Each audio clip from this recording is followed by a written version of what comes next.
अस्सलाम वालेकुम viewers, welcome to my YouTube channel. आज हम आप लोगों के लिए लाए हैं बहुत ही मज़ेदार कड़ी की रेसिपी।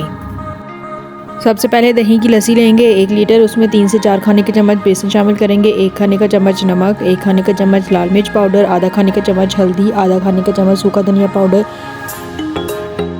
इन सब चीज़ों को ब्लेंडर में अच्छी तरह से ब्लेंड करके चूल्हे पे गाढ़ा होने के लिए रख देंगे।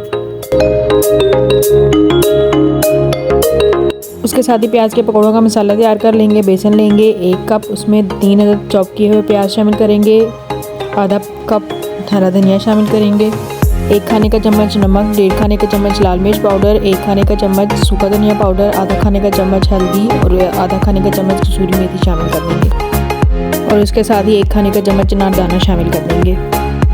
पकौड़ों के मसाले को हल्का हल्का सा पानी डालकर अच्छी तरह से मिक्स कर लेंगे।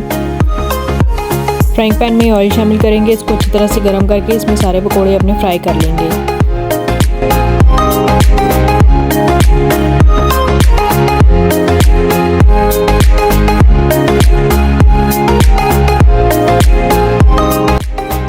आधे पकोड़े हमारे फ्राई हो चुके हैं। अब बाकी के मसाले के भी इसी तरह से पकोड़े बनाकर उनको फ्राई कर लेंगे।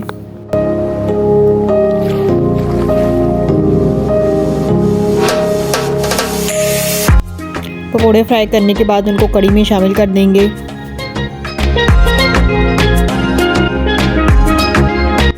अब उसी ऑयल में कड़ी का बघार तैयार कर लेंगे। ऑयल में हम शामिल करेंगे 1 खाने का चम्मच सफ़ेद ज़ीरा, उसके साथ 3 से 4 अदद साबुत लाल मिर्च शामिल करके उनको अच्छी तरह से फ्राई करके कड़ी में शामिल कर देंगे। और ये हमारी मज़ेदार सी कड़ी तैयार है।